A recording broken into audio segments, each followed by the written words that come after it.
হুজুর করতে এলো রে। এই দেখতে পান না আপনি যত সব। এই দোস্ত থাম। হুজুর সরি, আপনার লাগেনি তো? না বাবা, আল্লাহ রক্ষা করেছে। তোমরা এত তাড়াহুড়া করে কোথায় যাচ্ছিলে? আসলে হুজুর, আমার এক বন্ধুর বাসায় দুর্গাপূজার দাওয়াত আছে, ওখানেই যাচ্ছিলাম।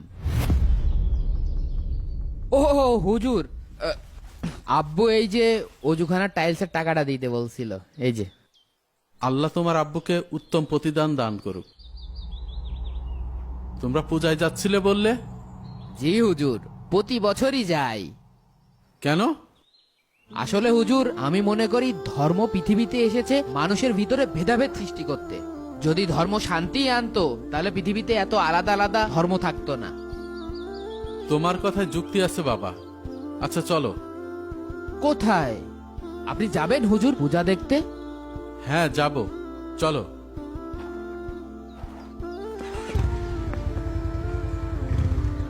হুজুর, হুজুর, বুঝলাম না, আপনি পুজো মণ্ডপে গেলে বিষয়টা কেমন হয়ে যায় না? হুজুর আপনি বুঝছেন নাকি? আসসালামু আলাইকুম সভাপতি সাহেব। ওয়ালাইকুম আসসালাম। আপনাকেই মনে মনে খুঁজছিলাম। কেন? আমাকে একটু হেল্প করতে হবে। জি বলেন, কি সাহায্য করতে পারি? হুজুর, হুজুর আমার দেরি হয়ে যাচ্ছে। আরে দাঁড়াও। হ্যাঁ? এই ভাই, হ্যাঁ একটু এদিকে আসেন।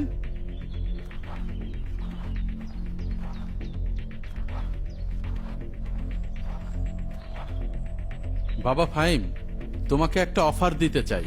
আমাকে? হ্যাঁ, কি অফার হুজুর?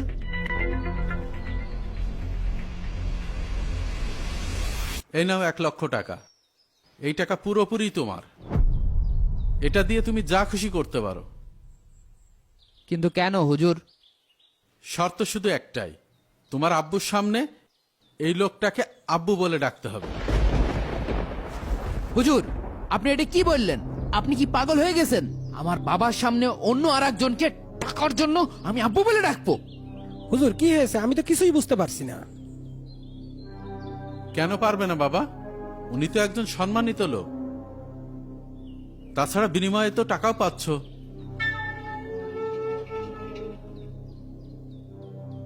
কও কও, আব্বা কও। আমার বাবা এখানে দাঁড়িয়ে রয়েছে। এই 1,00,000 টাকার চেয়ে আমার বাবার সম্মান অনেক বেশি। আমি এই সামান্য টাকার জন্য আমার পরিচয় বিক্রি করতে পারবো না। এই উত্তরটাই তোমার কাছ থেকে আশা করছিলাম। বাবা, তোমাকে সৃষ্টি করেছেন কে? আল্লাহ। তোমাকে খাওয়ান কে, পরান কে, সম্মান দিয়েছেন কে? আল্লাহ। তাহলে তুমি বলো, যে জন্মদাতা বাবার সামান্য অপমান তুমি 1,00,000 টাকার বিনিময়ে সহ্য করতে পারছ না, আর সেই মহান আল্লাহ যিনি তোমাকে অস্তিত্ব দিয়েছেন, সবকিছু দিয়েছেন, তার সাথে যেখানে অংশীদার বানানো হয়, যেখানে তার সমকক্ষ দাঁড় করানো হয়, আর তুমি সেই অনুষ্ঠানে আনন্দ খুঁজতে যাচ্ছিলে? তুমি যেমন টাকার বিনিময়ে অন্যকে বাবা ডাকতে রাজি নাও, কারণ এটা তোমার বাবার প্রতি এক ধরনের বিশ্বাসঘাতকতা, ঠিক তেমনই একজন মুমিনের অন্য কোনো অনুষ্ঠানে যেতে আত্মসম্মানে বাধা দেয়, যেখানে আল্লাহ তাআলার সাথে শিরক করা হয়, আর শিরিক হচ্ছে সবচেয়ে বড় জুলুম, আর সেখানে তুমি আনন্দ করতে যাচ্ছ। আপনি ভাগ্যবান সভাপতি সাহেব, আপনার ছেলে তার বাবাকে ভালোবাসে, তাই সে তার স্থান কাউকে দিতে পারেনি। আশা করি সে আজকে থেকে তার রবকেও ভালোবাসবে। আজকে থেকেই বলুন, আর নয় আল্লাহকে অপমান। আপনার আরেকজন মুসলিম ভাইকেও ভিডিওটি শেয়ার করে সতর্ক করুন।